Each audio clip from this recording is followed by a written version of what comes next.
নমস্কার ও শুভেচ্ছা। আজকের এই বিশেষ দিনে আমরা সরস্বতী ক্লাব উমেন্স ডিমের ছাত্রীদের পক্ষ থেকে কবিগুরু রবীন্দ্রনাথ ঠাকুরের জন্মজয়ন্তীতে তাকে জানাই শ্রদ্ধাঞ্জলি। আমাদের দল পরিবেশন করতে চলেছে কিছু নৃত্য, গানের কোরাস এবং আবৃত্তির মাধ্যমে এক বিনম্র শ্রদ্ধার্ঘ্য। কবিগুরু চিরকালীন সৃষ্টির মাঝে নিজেকে খুঁজে পাওয়ার এই প্রচেষ্টাকে আপনারা ভালোবাসা দিয়ে গ্রহণ করবেন এই কামনা করি। শুরু হলো আজকের অনুষ্ঠান। আজ এই বর্তমান সময় দাঁড়িয়ে সমস্ত সেনা জওয়ানদের উদ্দেশ্যে আমরা শ্রদ্ধা জানাই। জয় হিন্দ, জয় হিন্দ, বন্দে মাতরম, বন্দে মাতরম। কবিগুরু ছিলেন একজন বহুমুখী প্রতিভাবান মানুষ। এই কিংবদন্তি সম্বন্ধে যতই বলি না কেন শেষ হবে না, বরং কমই বলা হবে। তিনি ছিলেন আমাদের প্রাণের কবি, প্রেমের কবি, জীবনের কবি, প্রকৃতির কবি, গানের কবি, সর্বোপরি মানুষের কবি। আমাদের যে কোনো আনন্দে, উৎসবে, পুজো পার্বণে, চিন্তায়, চেতনায়, নিঃসঙ্গতায়, সমগ্রতায় তিনি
এইদিকে আরেকজন রেডি হচ্ছে।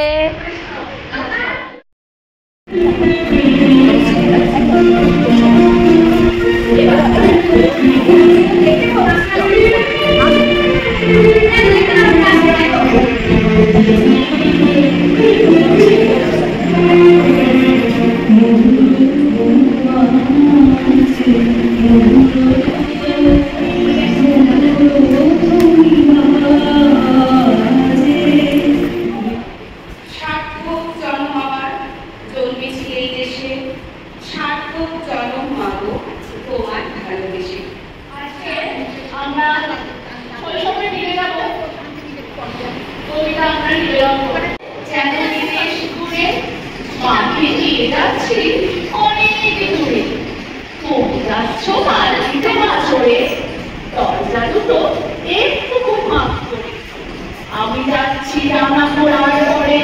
তপ্ত গিয়ে তোমার পাশে পাশে রাস্তা থেকে ঘোড়ার ঘুরে ঘুরে রান্নাগুলোই মেয়ে ঘুরিয়ে আসে। সন্ধে আলো সূর্য নামে কাটে এলেই যেন রাধিকে মাঠে পাঠে যাই কোনোখানে জনম মানব নাই তুমি যেন আপন করে তার ভয় পেয়েছ ভাবছ এলেই কথা আমি বলছি ভয় করো না মাগো ওই দেখা যায় মরার নদীর সোতা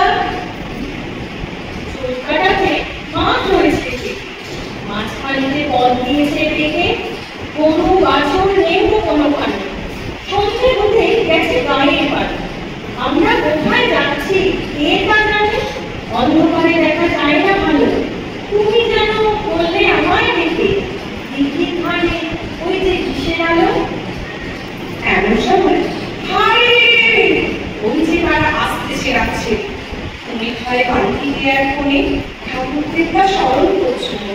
পেয়ারাগুলো পাশে কাটা করে বাড়ি ছেড়ে আসছে ধরো ধরো আমি যেন বলছি তোমায় দেখে আমি আছি ভয় কেন না করো তাদের একটি মাথায় ঝাঁকড়া চুল কানে তাদের রোজা জবার ফুল আমি বলি তারা খবরদার এক পা কাছে আসিস যদি আর এই যে দেখ আমার তলোয়ার টুকরো করে দেবো তোদের সেরে শুনে তারা লম্ফ দিয়ে ওঠে চেঁচিয়ে উঠলো হারে তুমি বললে যাসরে মোকামে আমি বলি দেখো না চুপ করে চুমিয়ে গোড়া ট্রেন তাদের মাঝে ঢাল তলোয়ার ঝুনঝুনিয়ে বাজে কি ভয়ানক লড়াইগুলো মাঝে শুনে তোমার গায়ে লেগে কাঁটা কত লোক যে পালিয়ে গেল ভয়ে কত লোকের মাথা পড়লো কাটা এত লোকে সঙ্গে লড়াই করে খাচ্ছ তোমার গেলেই বুঝি করে আমি তখন রক্ত দেখে ঘেমে বলছি এসে লড়াই এসে নেমে তুমি শুনে পালকি থেকে নেমে চুমু খেয়ে নিচ্ছ আমায় করে বলছো ভাগ্যে তোমার সঙ্গে ছিল কি দুর্দশায় হতো জানাবো রোজ কত মেঘাতে চাহা তাহা এমন কেন সত্যি হয় না ঠিক যেমন গল্প হতো তবে সত্য ছাড়া অবাক হতো সবে দাদা বলতো কেমন করে হবে তোমার গাড়ি এত কিছু আছে পাড়ার লোকে বলতো সবাই শুনে ভাগ্যে পোকা ছিল বাড়ির কাছে হ্যালো আমি বড় সারা শেষে লাভলি লাভলি সুন্দর সাদা